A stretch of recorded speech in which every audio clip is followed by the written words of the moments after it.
नमस्कार, मैं हूं सोनी और आप देख रहे हैं एक्सप्रेस न्यूज भारत। इस वक्त मैं मौजूद हूं गांधी पार्क में, जहां पर कांग्रेस के कार्यकर्ता प्रदर्शन कर रहे हैं।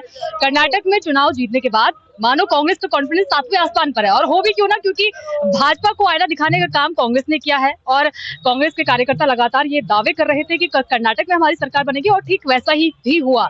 और आज यहाँ पर कांग्रेस के कार्यकर्ता देखिए प्रदर्शन पर बैठे हैं महिला उत्पीड़न के खिलाफ, और इनसे जान लेते हैं कि क्या क्या इनकी मांगे हैं सरकार के, और कौन सी नीतियां हैं जिनके खिलाफ यहाँ पर ये प्रदर्शन हो रहा है। अभी थोड़ी देर में हरीश रावत जी यहाँ पर आए हुए हैं, उनका भाषण जैसे ही खत्म होता है हम यहाँ पर लोगों से जानकारी ले लेंगे। देहरादून के गांधी पार्क में भाजपा सरकार की जन विरोधी नीतियों के खिलाफ मंगलवार को प्रातः 10 बजे से दोपहर 12 बजे तक सर्वदलीय धरना प्रदर्शन आयोजित किया गया, जिसमें कांग्रेस पार्टी समेत प्रदेश की प्रमुख राजनीतिक पार्टियों के नेताओं ने भाग लिया। कांग्रेस के प्रदेश अध्यक्ष करण माहरा, पूर्व मुख्यमंत्री हरीश रावत, पूर्व प्रदेश अध्यक्ष गणेश गोदियाल समेत वाम दलों के प्रतिनिधि धरने पर बैठे। पूर्व मुख्यमंत्री हरीश रावत ने कहा कि भाजपा सरकार के कार्यकाल में महिला सुरक्षा बेहद लचर है, बेरोजगारी बढ़ती जा रही है, केंद्र व राज्य सरकार महंगाई रोकने में नाकाम रहे हैं। धरनास्थल पर पूर्व कैबिनेट मंत्री हीरा सिंह बिष्ट, सूर्यकांत धसमाना आदि भी मौजूद रहे। धरना कार्यक्रम के बाद दोपहर 2 बजे प्रदेश कांग्रेस अध्यक्ष सकरन माहरा की उपस्थिति में राजपुर रोड स्थित प्रदेश कांग्रेस कमेटी कार्यालय में आयोजित सदस्यता ग्रहण कार्यालय में प्रमुख चिकित्सक कांग्रेस पार्टी की सदस्यता ग्रहण करेंगे। नहीं मिल पाया है, वो प्रदर्शन लगातार कर रही है, तो क्या वजह हो सकती है? बीजेपी भाजपा के राज में इंसाफ के लिए कोई स्थान नहीं। अनंतो गत्वा जनता ही इंसाफ करेगी। जो जंतर मंतर पे बैठे हैं उनका भी इंसाफ करेगी, जो गांधी के मूर्ति के सामने बैठी है उनका भी इंसाफ जो है जनता जनार्दन ही करेगी। सर, कर्नाटक की जीत को आप कैसे लेंगे आप आगे? ये एक अभूतपूर्व विजय है, और ये घमंड की पराजय है। कर्नाटक की जनता ने भाजपा के अहंकार को चकनाचूर किया है। लोकसभा चुनाव के लिए क्या कहेंगे सर? विपक्षी पार्टियां सारी एकजुट होकर लड़ेंगी बीजेपी के खिलाफ? हाँ, लड़ेंगी, और हमारी कोशिश है कि सभी राजनीतिक दल एक झंडे के नीचे एक मुद्दे पर आए और एक साथ लड़े।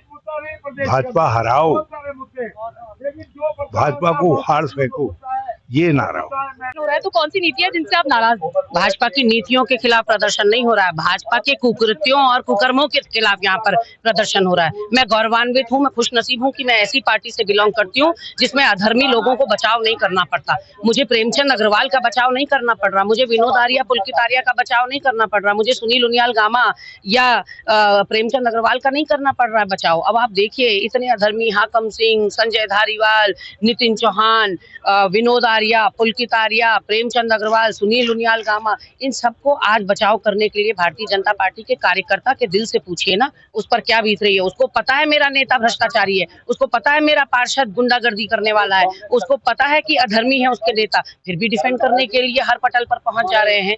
यहाँ 5 मुद्दों को लेकर आज धरना हो रहा है। यहाँ ये सर्वदलीय धरना है, और पहला मुद्दा है हमारा कि जो महिला कुश्ती पहलवान जो स्वर्ण पदक लाती हैं और देश को गौरवान्वित करती हैं, और जो सबके ट्वीट्स की शोभा बढ़ाती हैं, भारतीय जनता पार्टी के नेता भी। मैम, अभी तक अंकिता हत्याकांड, अंकिता को इंसाफ नहीं मिला है, तो आपको लगता है कि कुश्ती जो महिला है उनको मिलेगा अभी? बिल्कुल, हम आशान्वित नहीं है, लेकिन आवाज उठाना तो बंद नहीं कर सकते। लोकतंत्र ने हमें अधिकार दिया है कि हम अपनी आवाज मुखर करें, और महिला कुश्ती पहलवानों को आज ठीक 1 महीना हो गया है धरना देते हुए। उसके अलावा प्रेमचंद अग्रवाल ने सरेआम मारपीट करी, जो पीड़ित पक्ष है वो जेल की हवा खा रहा है 17-17 घंटे, और मंत्री जी खुली हवा में सांस ले रहे हैं। विधानसभा बैकडोर नियुक्ति के भी अपराधी हैं, लेकिन पता नहीं कौन सा अभयदान लेकर आए हैं कि उनके ऊपर कोई कार्रवाई नहीं होती। अंकिता को न्याय नहीं मिला। किरण के हत्यारे और बलात्कारी कौन थे? और वहीं आप देख लीजिए कि पूर्व प्रधानमंत्री वीपी सिंह की पोती को दर-दर की ठोकरें खाने को मजबूर होना पड़ रहा है डोमेस्टिक वायलेंस के खिलाफ। कोई कार्रवाई उसके ससुराल पक्ष पे नहीं हो रही, तो आम महिला का क्या हो रहा होगा। और यहाँ जो आपको बैठी हुई दिख रही हैं, इनमें से ज्यादातर महिलाएं भाजपा की सरकार में शोषित और पीड़ित महिलाएं हैं, इसीलिए आपको इतनी संख्या यहाँ पर दिखाई पड़ रही है। अभी विधानसभा चुनाव होने हैं कुछ राज्यों में, तो उनके लिए क्या कुछ तैयारी आपने कर ली है? नहीं, देखिए, वो तो मेरा हाईकमान देख रहा होगा राज्यों का। हम उत्तराखंड राज्य से हैं, और उत्तराखंड में निकाय चुनाव है, लोकसभा चुनाव है, उसके मद्देनजर हमारी सारी तैयारी है। और बाकी राज्यों में भी जो चुनाव होने वाले हैं, कर्नाटक ने लिटमस टेस्ट के रूप में बता दिया है कि देश की जनता का रुख किस तरफ। 2024 में लोकसभा चुनाव है, तो उस रणनीति का हिस्सा तो नहीं है ये जो आप प्रदर्शन? देखिए, राजनीतिक दल है हम लोग, तो अनंतो गत्वा जो मेन एम होता है वो तो चुनाव होता है, क्योंकि जनता से चुनकर ही जो सरकार चुनी जाती है वो ही जनता का भला कर सकती है। जो महिला अपराध बढ़ रहे हैं, महिला उत्पीड़न बढ़ रहे हैं, कांग्रेस सत्ता में आएगी तभी तो कांग्रेस बता पाएगी कि हम भाजपा से डिफरेंट कैसे हैं, और सत्ता में आने के लिए जनता का सहयोग चाहिए। अगर कांग्रेस सत्ता में आ जाती है तो क्या महिला अंकिता को इंसाफ मिल पाएगा? क्या उन महिला पहलवानों को इंसाफ मिलेगा? हम पाताल से भी खोज के लाएंगे वो वीआईपी कौन था, बुलडोजर किसने चलाया, 2 बार आग किसने लगवाई, ये हम पाताल से भी ढूंढ कर लाएंगे। महिला उत्पीड़न के मामले में कांग्रेस बहुत सख्त है। बेटियां बचाने और पढ़ाने की बात भाजपा करती है, लेकिन उसको चरितार्थ कांग्रेस करती है। कांग्रेस के कार्यकर्ताओं से हमने बात की, उनका यही कहना है कि अगर कांग्रेस की सरकार सत्ता में आती है तो उन सभी महिलाओं को इंसाफ मिलेगा जो अभी इंसाफ के लिए लड़ रही हैं, और खासकर अंकिता भंडारी को इंसाफ दिया जाएगा उत्तराखंड में अगर सरकार फिर से आती है तो।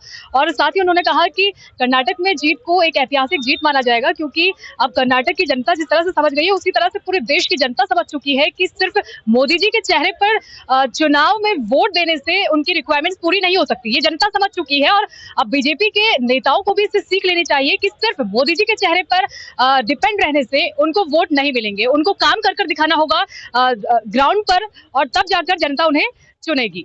आज के लिए बस इतना ही। देखते रहिए एक्सप्रेस न्यूज भारत, जिद सच दिखाने।